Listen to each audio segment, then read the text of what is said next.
Welcome to என்னுடைய சமையல். நான் இன்றைக்கு சிம்பிளா கத்திரிக்காய் வறுவல், பொரியல் வறுவல் எப்படினாலும் சொல்லிக்கலாம். இந்த மாதிரி கத்திரிக்காய் எடுத்துருக்கிறேன். உங்களுக்கு காம்பு வேணும்னா வச்சுக்கோங்க. இதை நான் தண்ணியிலலாம் போட மாட்டேன். நான் டக்குன்னு கட் பண்ணி நான் சமைக்க ஆரம்பிச்சிருவேன். அந்த மாதிரி இப்போ இதை எப்படி சமைக்கலாம், ரொம்ப சிம்பிளா வறுவல் பண்றது எப்படி. இப்போ நான் 2 டேபிள் ஸ்பூன் ஆயில் நான் சூடு பண்ண வச்சிருக்கேன். இப்போ இதில் ஆயில் சூடாயிட்டு நான் குயிக்காக பண்ண கடுகு, இந்த உளுந்தம்பருப்பு,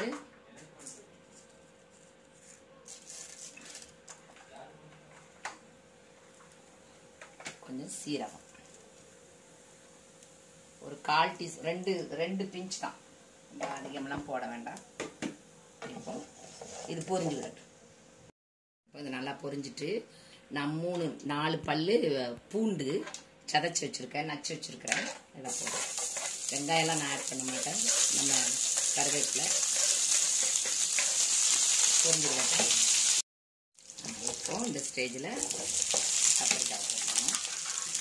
நல்லா, அதாவது மீடியமுக்கும் அதிகமாக தீ வச்சுக்கோங்க. அதாவது ஸ்லோவாக இருக்க வேண்டாம், கொஞ்சம் அதிகமாக மீடியம் உங்கள் ஸ்டவ்வை பொறுத்து வச்சுக்கோங்க. இந்த ஸ்டேஜில் கொஞ்சம் உப்பு, மஞ்சள் தூள் போட்டுக்கிறேன். ரொம்ப சிம்பிளாக நம்ம தயிர் சாதத்துக்கு, சாம்பார் சாதத்துக்கு நிறைய ஐட்டம்,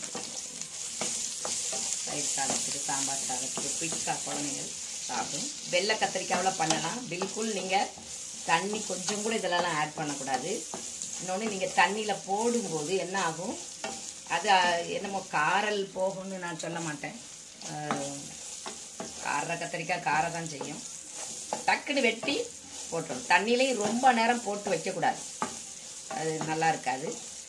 நீங்கள் டக்குன்னு கழுவி டக்குன்னு யூஸ் பண்ணிடணும். ஏன்னா நான் கட் பண்ணிவிட்டு தண்ணியை வெஜிடபிள் கழுவ மாட்டேன். சரி, இது கொஞ்சம் இதாகிடும். 2 இப்போ இதில் உப்பு போட்டுவிடலாம். கொஞ்சம் தூக்கலாகவே இருந்தால் நல்லா இருக்கும். இப்போ இது நல்லா வெந்து விடணும். இப்போ வெந்துட்டு, இப்போ அதாவது நல்லா ஹை ஃப்ளேமில் வதக்கிட்டு அதுக்கப்புறம் ஸ்லோ ஃபயரில் ஒரு 2 நிமிஷம் நீங்கள் வச்சிடணும். வைக்கும்போது இந்த மாதிரி ஸ்டேஜ் வந்துடும், நல்லா வெந்துடும். இப்போ நம்ம சில்லி பவுடர் ஆட் பண்ணுவோம்.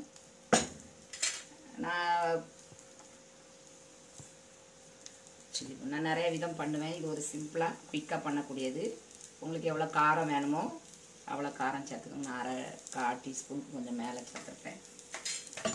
இந்த மாதிரி இப்போ ஒரு நிமிஷமோ 2 நிமிஷமோ, அதாவது இன்னும் கொஞ்சம் நல்லா முறுமுறுன்னு வர அளவுக்கு ஒரு 2 நிமிஷம் வதக்கி எடுத்துக்கணும். இப்போ ரெடி ஆயிட்டு, இந்த ஸ்டேஜில் அதாவது உங்களுக்கு காரல் கத்திரிக்காவாக இருந்தது அப்படின்னா நீங்கள் என்ன பண்ணணும், லாஸ்ட்டில் லெமனை புளிஞ்சு விட்டுறணும். அப்படி லெமன் இல்லைன்னா புளி தண்ணியை தெளித்து விடணும். தெளித்து இப்படி, ஏன்னா எனக்கு ஓகே, ஏன்னா என்னுடைய இது காராது இந்த கத்திரிக்காய். நம்ம ஊரில் சில நேரங்களில் காரும் கத்திரிக்காய், முள்ளு கத்திரிக்காவிலையும் ரொம்ப டேஸ்ட்டாக இருக்கும். வெள்ளை கத்திரிக்காவில் நீங்கள் என்ன பண்ணலாம், லெமன் கொஞ்சம் லைட்டாக பிழிஞ்சு விடலாம். லைட்டாக பிழிஞ்சு விடுங்க, ஏன்னா காரல் இருக்கிற கத்திரிக்காய். இப்போ ரெடி ஆகிட்டு இதில் தேங்காய் போட்டும் பண்ணலாம். அது நெக்ஸ்ட் டைம் நான் தேங்காய் போட்டு எப்படி பண்ணுறதுன்னு செய்து காமிக்கிறேன். இப்போ இது ரெடி ஆகிட்டு, இது ரொம்ப டேஸ்டாக இருக்கும். எல்லாத்துக்கூடையும் சூட் ஆகும். நம்மளுடைய ரசம் சாதம், தயிர் சாதம், புளிச்சாதம், இன்னொன்று சாம்பார் சாதம். இது வரைக்கும் பார்த்ததுக்கு ரொம்ப ரொம்ப நன்றி. ப்ளீஸ் சப்ஸ்கிரைப் பண்ணுங்கள்.